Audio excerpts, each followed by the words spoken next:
পঞ্চায়েত নির্বাচনে বিজেপির দখলে যাওয়ায় সরকারি কাজ থেকে বঞ্চিত করা হচ্ছে। এই অভিযোগে সরব হলেন বিরোধী পঞ্চায়েত প্রতিনিধিরা। পাঁশকুড়া 1 নম্বর গ্রাম পঞ্চায়েতের নস্করদিঘি এলাকার 82 এবং 83 নম্বর বুথে বিজেপির দখলে যাওয়ায় এমন পরিস্থিতি সৃষ্টি হয়েছে বলে অভিযোগ।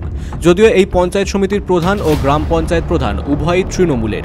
বুধবার পাঁশকুড়া 1 নম্বর পঞ্চায়েত সমিতির উদ্যোগে আয়োজিত ব্লক সংসদ সভায় নস্করদিঘি 83 নম্বর বুথের বিজেপি পঞ্চায়েত প্রতিনিধি ক্ষোভ প্রকাশ করে বলেন, তার এলাকায় রাস্তাঘাট থেকে সরকারি প্রকল্পের কোনো কাজ দেওয়া হয়নি। বারংবার প্রশাসনিক স্তরে জানালেও বিজেপি অধ্যুষিত হওয়ায় 2 বুথ এলাকাকে ব্রাত্য রাখা হয়েছে।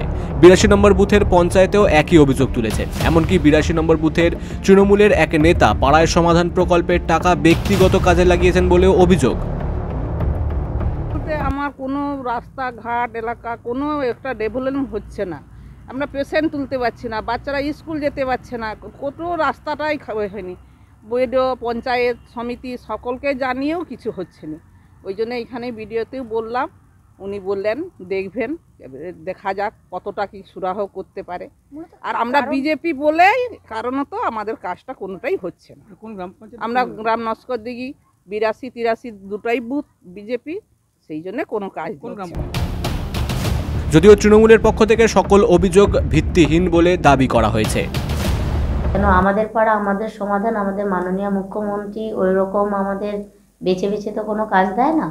আমাদের হচ্ছে সবাই সমান, যেহেতু উনি বলেছেন, সে বিজেপিরই হোক আর তৃণমূলই হোক আমাদের। তাই বলছি যে সবাই সমান। আমাদের পাড়া আমাদের সমাধান থেকেও কাজ হচ্ছে, বা আমাদের ব্লক যেটাতে কাজ করেন সেটা থেকেও কাজ হচ্ছেন।